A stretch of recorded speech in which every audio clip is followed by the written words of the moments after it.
यह दिव्य कथा केवल भिक्षा की नहीं है, यह उस ब्रह्मांडीय संतुलन की कहानी है जिसमें अन्न, करुणा और शक्ति एक दूसरे से जुड़े हुए हैं। रियो वीडियो इंडिया आज आपको भगवान शिव और माता अन्नपूर्णा की उसी दिव्य कथा से जोड़ रहा है जिसने पूरे संसार को भूखमरी से बचाया और यह सिखाया कि अन्न केवल पदार्थ नहीं बल्कि स्वयं जीवन की चेतना है। यह कथा उस समय की है जब भगवान शिव वैराग्य भाव में लीन थे। उन्होंने अपनी पत्नी माता पार्वती से कहा कि यह पूरा संसार, इसका भोजन, इसका भोग और इसकी संपत्ति सब कुछ केवल माया है, एक अस्थायी भ्रम है। लेकिन यह बात संसार की माता, प्रकृति और पोषण की देवी पार्वती के हृदय को गहरे रूप से आहत कर गई। उन्होंने अनुभव किया कि जिस अन्न से जीवन चलता है, जिस शक्ति से संसार पलता है, उसे माया कहना सृष्टि के संतुलन को नकारना है। इसी वेदना और क्रोध में आकर उन्होंने अपनी दिव्य शक्ति को संसार से समेट लिया और अंतर्धान हो गई। जैसे ही देवी की शक्ति पृथ्वी से हट गई, प्रकृति का संतुलन टूट गया। धरती पर भयंकर अकाल फैल गया, खेत बंजर हो गए, नदियों का जल सूखने लगा, वन उजड़ने लगे, पशु पक्षी भोजन के लिए भटकने लगे और यहाँ तक कि शिव के गण भी भूख से व्याकुल हो उठे। चारों ओर करुण क्रंदन था, पीड़ा थी और जीवन संघर्ष में बदल गया। तब स्वयं भगवान शिव को बोध हुआ कि अन्न केवल माया नहीं है बल्कि यह जीवन की आत्मा है, सृष्टि का आधार है और करुणा का स्वरूप है।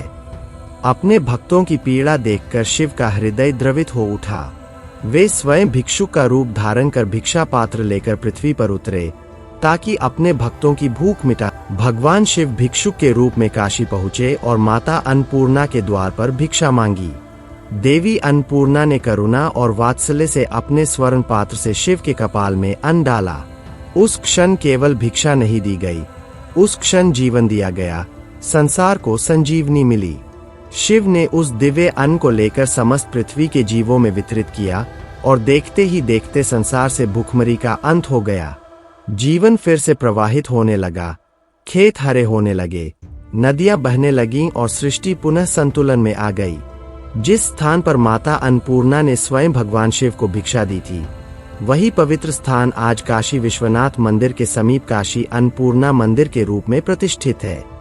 वहां देवी आज भी स्वर्ण पात्र और कलची लेकर दान मुद्रा में विराजमान है, जो यह संदेश देती है कि जब तक करुणा, अन्न और सेवा जीवित है, तब तक संसार भी जीवित है।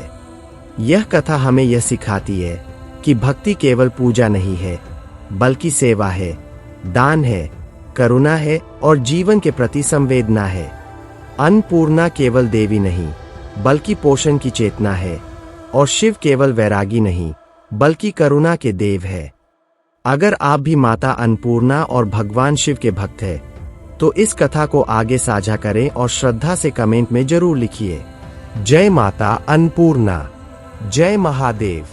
प्रस्तुति रियो वीडियो इंडिया।